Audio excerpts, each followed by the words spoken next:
Okay, so I finished the Haunted Forest Tour book, and oh my gosh, it's so good.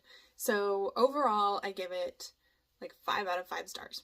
I do tend to be pretty generous when I'm reading, so I don't know. Maybe I need to be a little bit more ruthless with that. I'm not sure. So it is a really great story. I really enjoyed it. The writing style is actually really nice. There's the author, there's two authors, and they were really good at making a point without like overcomplicating things.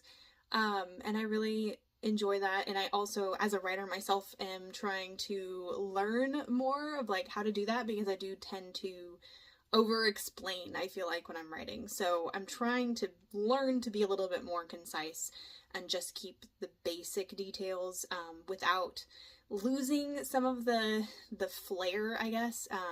But anyway, I thought they did really well with that.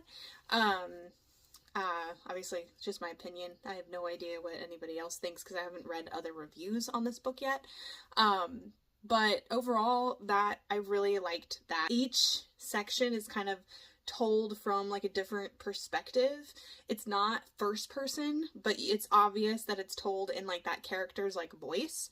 And I really thought that was really, I enjoyed that. It was really cool because it was very distinctive, and you could tell who we were kind of back with even before you heard like the names of the characters. And I don't know, that I really enjoyed that. There's one character in particular that I was just like, as soon as you meet him, I'm just like, oh, I hate you and I hope you die. But yeah, anyway, sorry. It's just, if you read the book, you'll understand and you'll figure out who that is really quickly. But yeah, my husband started reading it because I was telling him about it, and he decided to start. And we both have Kindles, and we share the library and stuff, so it was in there, and so he started reading it. And yeah, so I'm really excited to hear what he thinks. But yeah, it is very graphic. If you are not into horror, you probably won't like it. So definitely just stay away from it. It is not as if you are not into like sex scenes and stuff, there's nothing in there about that. There's a couple like lewd descriptions or whatever, but there's nothing, no like scenes or anything. I personally don't like reading spicy scenes.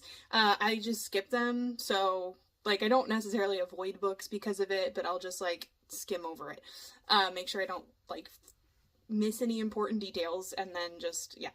Because it's just how I am. I just get like meh about it, and I don't like watching it, don't like reading it. So yeah, I also don't like writing it. So if you ever read anything by me, I do have fade to black scenes in my books. Very like graphic, gory, lots of really interesting things that happen. I don't want to give too much of the plot away. There's no real big like twists and turns. I really enjoy like really twisty stories where it's like, oh, they kind of blindside you with something and you don't even see it coming. But this one didn't really have that in it. There is a little bit of like, you know, unveiling kind of what's really going on, and that was well done, I thought. Very interesting story concept. But yeah, anyway, so it's the basic premise. I think I can tell this without giving too much away, but it's a forest just sprouts up out of nowhere, and most of the people in the town die. A few people escape, and they have these tales of horrific monsters. And then a company comes in. They own the land, and they decide that they're going to put in these like armored like trams, and they put in a track and everything into the forest, and so people can pay to like go in these armored trams and get to see all these monsters. And so they get, you know, the Haunted Forest Tour is what it ends up being called. And so that is kind of where we start off there, and they've made the track go a little further into the forest, and it's now on Halloween, and it's their first ever annual Halloween tour ride. So that's where it kind of kicks off. A really great great read. It was pretty quick for me. It's not like overly complicated writing or anything, so it reads really fast. I'm not a quick reader, especially when I'm like reading like epic fantasy or something. But this one I was able to get through it in like, I don't know, a week or something. So yeah, there's my little review. If you decide to read this book, or if you already have, just share your thoughts, because I would love to talk about this book with other people. So